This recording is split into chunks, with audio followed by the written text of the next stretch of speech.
Herkese merhabalar, ben Huri. Huri Metek Mutfak'ta mutfağıma hoş geldiniz. Kilolarca kaba bu şekilde hazırlıyorum. Çok sağlıklı, hafif oluyor. Mutlaka deneyin. Tarifimize hemen başlayalım. Bahçeden topladığım kabakları yıkadım. Baş taraflarını keserek temizliyorum.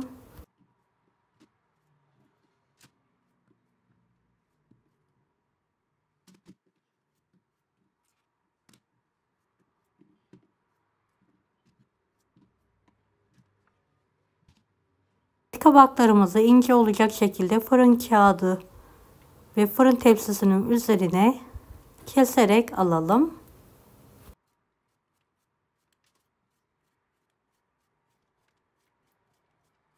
Beni hangi ülkeden veya şehirden izliyorsunuz merak ediyorum. Yoruma yazarsanız sevinirim.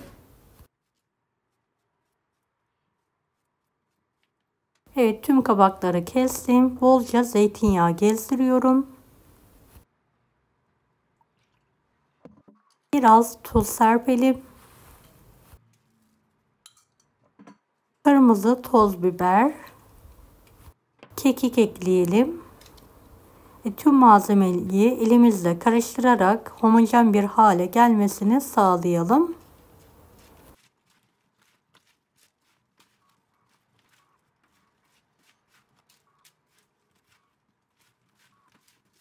Dilerseniz 2 tepsi olarak da hazırlayabilirsiniz. Benim vaktim olmadığı için 1 tepsi olarak hazırlıyorum.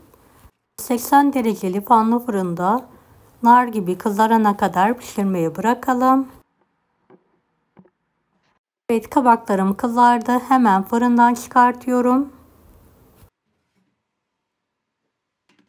İlk sıcaklığı geçmesi için biraz kenarda dinlenmeye bırakalım. Kabağımı servis tabağına alıyorum. Ezmeden hamur kartıyla alabilirsiniz benim gibi.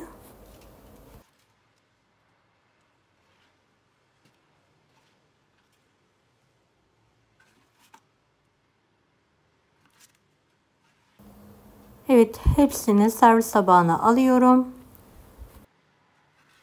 Üzerine dilerseniz yoğurt sarımsaklı sos gezdirebilirsiniz. Çok hafif ve lezzetli oluyor. Diyet yapanlar da güvenle tüketebilir. Asla kilo yapmaz.